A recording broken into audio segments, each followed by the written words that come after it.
Rather lads, welcome back to the Cossy Arsenal podcast. My name is Cossy. Welcome back to a brand new video. This is the latest Arsenal news and transfer news as well. It's a new week, but this is a very different new week as Arsenal are expected to close two deals as this week progresses. That is the goalkeeping deal for Dan Bentley at Wolves and also Ricardo Calafiori deal with Bologna. Fabrizio today in the morning has just confirmed that Arsenal are now one step away from that final agreement with Bologna. And of course, all reports around the Wolves goalkeeper indicate that Arsenal could pay around 1 million to 2 million for that deal to happen, and they don't think that's going to be a big problem. At the moment, Wolves are looking for replacement and they're looking at Peter Schmeichel, and that tells you how much Arsenal are really invested on getting Dan Bentley from Wolves.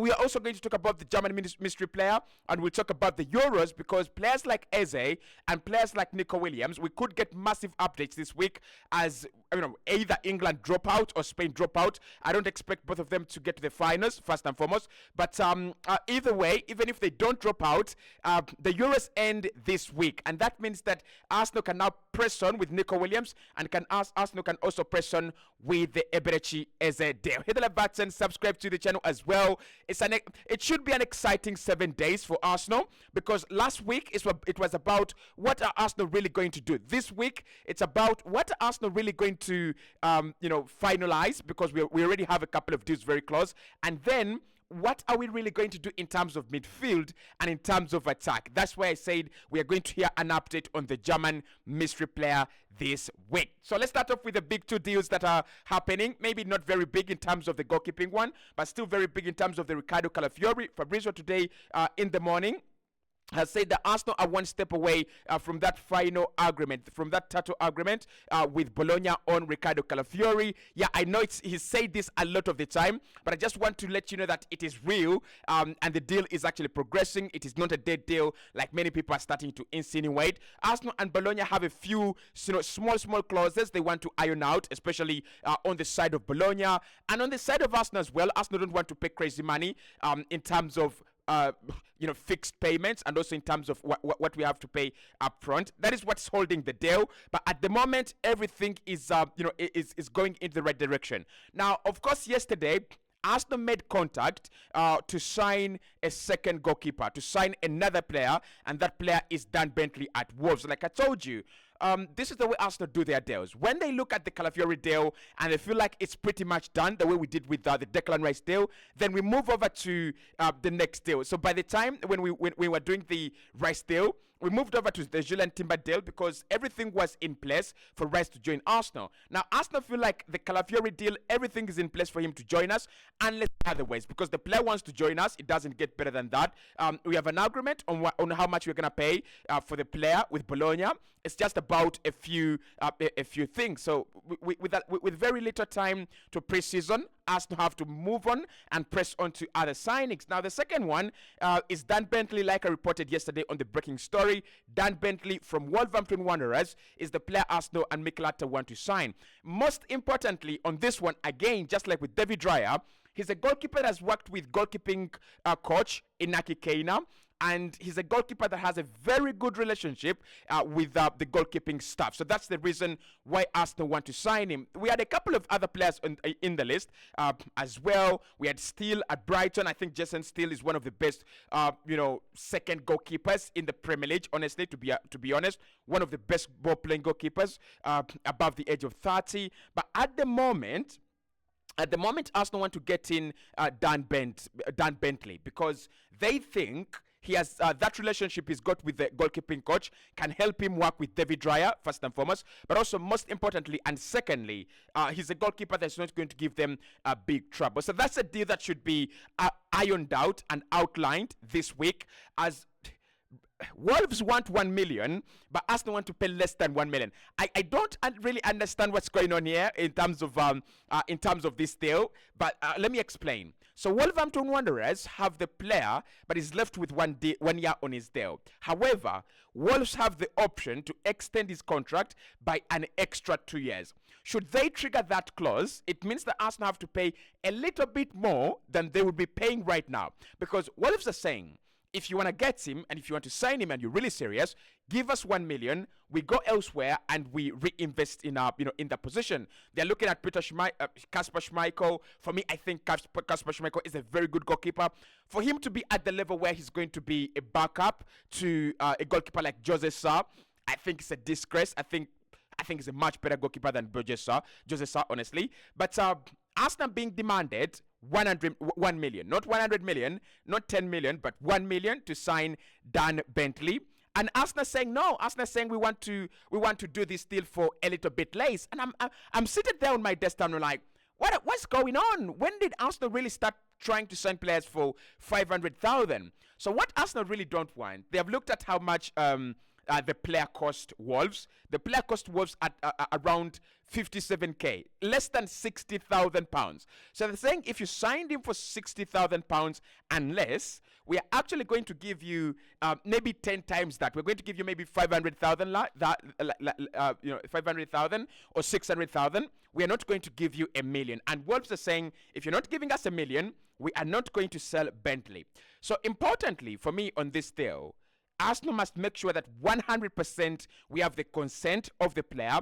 I think Bentley will be able to push the deal to go through. This is a deal that the player pushes. I mean, he's 30s. He can talk to Wolves and tell them, I want to go to Arsenal. I want to add Arsenal to my CV.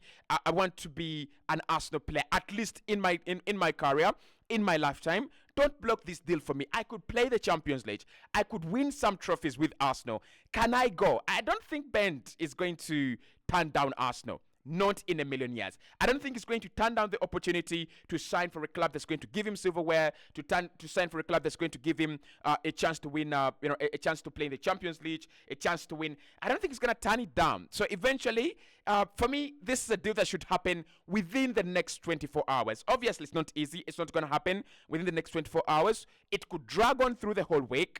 But how difficult is it to agree a deal for 1 million? How difficult is that? I mean, yes, Fabrizio said big money deals take a lot of time. I'm going to presume that 500,000 and 600,000 for Darren Bentley, or for Dan Bentley, that is a big money deal as well, honestly. But anyway, 2 deals closed this week. Arsenal hope to close their first signing of the summer, official first signing of the summer, and official second signing of the summer as well. And then we move over to midfield. We also move over to attack as well. Now, let's talk about the German mystery player. So the German mystery player is 90% Maximilian Bayer at Hoffenheim. It's not Kimmich, it is not Sane, it is not, Serge Gnabry. We all thought it was going to be one of those star names, but Arsenal shocked us when they relieved that, when they viewed that they want to go for a young striker, and Maximilian Bayer is in the ranks to be one of those names. So after German getting their rest of the out of the Euros, I've seen Kai Havertz send a very passionate message to the German fans, apologizing for them dropping out of the home tournament, and really thinking that they can do better in the upcoming tournaments. But after German giving us way, Arsenal are now expected to go and press on with their mystery German player, because the international tournament at home is over. Now, I am not sure, and I've not really tried to find out this, whether Maximilian Bayer was part of the squad that actually went to German. I'm not really sure about that. Was he part of the squad that went to German? Sorry, not to German, but that went for the Euros with, Nagelsmann? I think I need to find out. But whether he was there or not, the argument and the understanding was that, Arsenal signed him after the Euros. And of course, the feeling was that German would go far. The feeling was that German would go maybe semi-finals, maybe finals in the competition, since they were at home. And rightly so, because German, if they didn't meet Spain, in my opinion, they would have gone far. If I think German beat any other team in that competition in the Euros 2024, apart from Spain. Spain have been absolutely impeccable, and they've been more than you would have expected for anyone. So Max Bayer, Arsenal expected to make at least some advancements on that deal this week, because there's no Euros and Mikel Arteta is preparing for preseason. I've seen a few pictures of players like Julian Timber, Martin Odegaard, Ben White. They're already in training. They're already in intensive training in Marbella. And that tells you we are already underway. Preseason is already underway. So we're going to see a couple of names join us right there in Spain, and probably before we either kick off for fly off for USA, or by the time we go to the USA, by the time we play our third game in the USA, we should be able to see 1, 2, 3 or signing, or more signings joining Arsenal and the Arsenal camp in the USA. So we expect information on that one this week. It's not going to be an easy one, I think, because I'm told Max Bayer is a player that's appreciated by Aston Villa, Newcastle, and a couple of other clubs that are still under the radar. But Arsenal think they can get it done. They think they've done some work before clubs try to hijack the deal. They think that they've done an impeccable job. We'll try to find out. We'll see. Have we done a good job? Have we done not a good job? Now, the Euros are coming to an end today. Not today, but by this time next week, we shall be talking Euro champions. We shall be talking the end of the Euros, but most importantly, we shall be also talking the end of the Copa America tournament. Why is this important? Mikel Arteta, in his interview with ESPN, he was asked about what is going to happen with the Arsenal transfer now that we are into July, and he said, right now our focus is to get signings in after that deadline of June, but also most importantly, we have optimism and we have hope that after the Euros and after the Copa America tournament down in South America, transfers are going to accelerate, deals are going to accelerate, because honestly, the Euros and the Copa America tournament, they slow down transfers. Most of the players are at the Euros. When you look at Arsenal and the players we looked at, I think Murillo is at the is in Colombia, is at Copa America. You think about Eze, Euros, Nico Williams, Euros, Onana went for the Euros. So it slows it down, and Mikel, that's what Mikel was trying to explain, that you can't sign many players and you can't do many deals in June when the tournament actually ends in July. You've got to wait until maybe the first round of the tournament is over. A couple of players have been, sent home, and then that's when you can start negotiating deals. So this week, Euros come to an end, Copa America comes to an end, and Nico Williams and Eze's future will be clarified very, very soon. So with Nico Williams, the Barcelona president today, Laporta, has come out and said, we have the money. We have the money to buy him. We have the money to purchase him, and therefore, all clubs interested, they know that we have the first priority for Nico Williams. We are going to see what happens. I don't believe in what Laporta says, but I believe in what Nico Williams says. Nico Williams is a Barcelona diehard, loves to play for Barcelona. His heart is set in Barca.